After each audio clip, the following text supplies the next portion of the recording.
നമസ്കാരം. നിങ്ങൾ കാളച്ചക്ക കണ്ടിരിക്കും, നേരിട്ട് കണ്ടിരിക്കാം, അല്ലെങ്കിൽ ടി വിയിലോ യൂട്യൂബിലോ ഒക്കെ ആയിട്ട് നിങ്ങൾ സംഗതി കണ്ടിരിക്കാം. എന്നിരുന്നാലും നമുക്കൊരു കൗതുകമാണ് കാളച്ചക്ക കാണുമ്പോൾ. അപ്പോൾ അങ്ങനെയൊരു സംഭവം കണ്ടപ്പോൾ ഞാനൊന്ന് വീഡിയോ എടുത്തെന്ന് മാത്രം. ഇതിന് ചെറുതായിട്ടൊരു പ്രത്യേകതയുണ്ട്.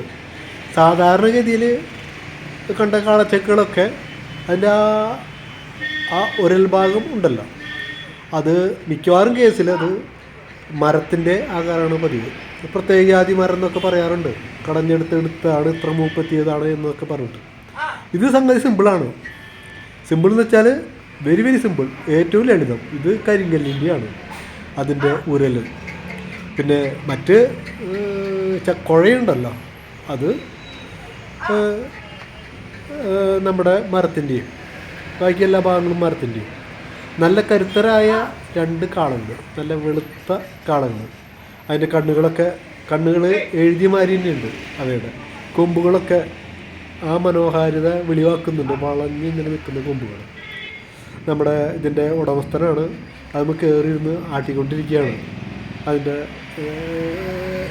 ആ തിരിയൽ അല്ലെങ്കിൽ അതിലിട്ടിരിക്കുന്ന വസ്തു ഒന്ന് പിഴിഞ്ഞെടുക്കേണ്ട രൂപത്തിൽ വെയിറ്റ് ക്രമീകരിക്കും ആണ് ചെയ്യുന്നത്. മാത്രമല്ല അതിൻ്റെ സ്പീഡിലാക്കും കൂടി ചെയ്യുന്നുണ്ട്.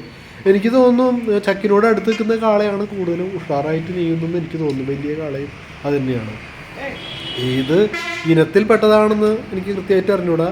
ഓങ്കളോ ആണെന്ന് ചോദിച്ചാൽ ആണെന്ന് ഇപ്പം എനിക്ക് പറയാനായിട്ട് സാധിക്കില്ല. ഏകദേശം അതിൻ്റെ ചായയൊക്കെ ഉണ്ട്.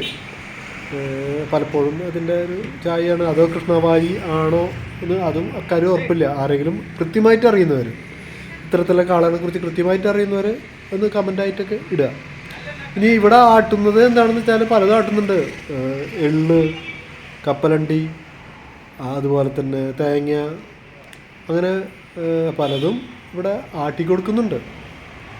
പക്ഷേ ഇതിന് ചിലവ് എങ്ങനെയാണെന്ന് വെച്ചാൽ ഏത് കാലഘട്ടത്തിലും, മഴക്കാലം ആയിക്കോട്ടെ വേനൽക്കാലമായിട്ട് ഉപയോഗിക്കാവുന്ന രൂപത്തിൽ മുകളിലൊരു ഡ്രസ്സ് എടുത്തിട്ടിരിക്കുന്നു. പിന്നെ ചതിന് പിടിക്കില്ല ഇത്തരം സംഗതികളുണ്ട്. കരിങ്കല്ലിൻ്റെയാണല്ലോ. മറ്റ് സംവിധാനങ്ങൾ അവർ ഉറപ്പുവരുത്തിയിട്ടുണ്ട്. സുരക്ഷിതമായ രീതിയിൽ നിൽക്കത്തക്ക രൂപത്തിൽ ഉറപ്പുവരുത്തിയിട്ടുണ്ട്. കാളയ്ക്ക് തീറ്റ കൊടുക്കണം. മാത്രമല്ല ആ കാളകളെ ഒന്ന് ട്രെയിൻ ചെയ്യുക കൂടി വേണം എന്നുള്ളത് ഒരു കാര്യമാണ്. ഇദ്ദേഹത്തിന് നല്ല വർക്കുണ്ട്. ആളുകൾ വന്ന് മേടിക്കുന്നുണ്ട്. കണ്ടുകൊണ്ട് ചെയ്യല്ല. അത് ഈ പ്രോസസ്സിൽ ഒരു മായവും ചേർക്കാത്ത രൂപത്തിൽ പ്രത്യക്ഷമായി തന്നെ നേരിട്ട് ഇട്ട് കാര്യങ്ങൾ ആട്ടി അത് കൊടുക്കുന്നു. അതിൽ ഒരു വസ്തു മേടിക്കാത്തത് കൊണ്ട് തന്നെ അതിനോട് താല്പര്യമുള്ളവർ ഒരു മായവും ചേർത്തിട്ടില്ല എന്ന് വ്യക്തമായി കാണാനായിട്ട് സാധിക്കുന്നവർ ഒക്കെ കപ്പലണ്ടി ആയാലും അതുപോലെ എള്ളായാലും ഒക്കെ വാങ്ങി കൊണ്ടുവന്ന് അവരുടെ ആട്ടി അതിൻ്റെ പിണ്ണാക്കും കൊണ്ടായിട്ടാണ് പോകുന്നത്. എന്തായാലും അയാളുടെ സംഭാഷണത്തിൽ നിന്ന് മനസ്സിലായത് അയാൾക്ക് ലാഭം തന്നെയാണ്. താനൊരു അസിസ്റ്റൻറ്റിനെയും കൂടി വെച്ചിട്ടുണ്ട്. മറ്റ് ചില ഇതുപോലെ തന്നെ ജൈവോൽപ്പന്നങ്ങളും, ജൈവം എന്ന് പറഞ്ഞൊരു പേരുണ്ടല്ലോ മാർക്കറ്റിംഗ് ആയിട്ട്, അതും കൃത്യമായിട്ട് തന്നെ ആൾ വിൽക്കുന്നുണ്ട്. ഇടപാടുകാരും വാങ്ങുന്നവരും ഒക്കെ ഉണ്ട്, ധാരണ തന്നെ ഉണ്ടെന്ന് തന്നെ പറയാൻ പറ്റും.